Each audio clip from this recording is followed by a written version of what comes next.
It was a whirlwind, getting hired, and then it was 3 weeks till practice. I'm still trying to learn kids' names, trying to get parents involved. It just kept going.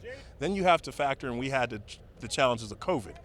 And so, I've said this before, like the county got ahead of us a little bit in terms of the rules and regulations. So it was very tough just trying to get everything settled so we could have some kind of structure and normalcy for the season.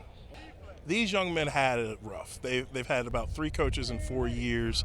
And then with a sudden change right before the season started, you're trying to get to know somebody, you're trying to build a relationship, build trust, while trying to get ready for practice, while trying to get ready to come back into school. It was just a lot for that senior class to deal with. And so they battled the best they could, but it wasn't fair. It wasn't fair to a lot of the seniors that had to go through these COVID years. We laid it out very clear for them. Like, this is your first off season. So establishing standards, establishing expectations for what an off season is supposed to look like, getting them into the weight room, going to camps. There were some growing pains for it, but what we were able to do is we were able to see little wins. We were able to gain some wins. We got to go to camp. We were fortunate enough to host 7-on-7 here for a couple of weeks. So there was some normalcy in getting an off season. Well, we got linemen. We got a lot of linemen, which, that they're a commodity these days.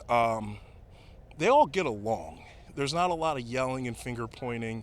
They kind of gel really well, and they're a close group, so it makes it a little bit easier. We have a dynamic running back in Teach Jackson. I think people are going to be surprised at who we have playing at quarterback this year, and we got guys that can make plays in space. Defensively, I'm excited. We're a little young, but we're hungry. We're aggressive. Stephon is going to lead our linebacking core. We're gonna be all right on defense. The biggest thing that we talk about as a team is you're never going to outwork your belief system. So if you don't believe you're going to make it, you're never going to behave that way. So we have the expectation of making it to the postseason, but we have to make sure our behaviors align with that. And so we have our own accountability in there, in practice, to each other about this is what we want to get to.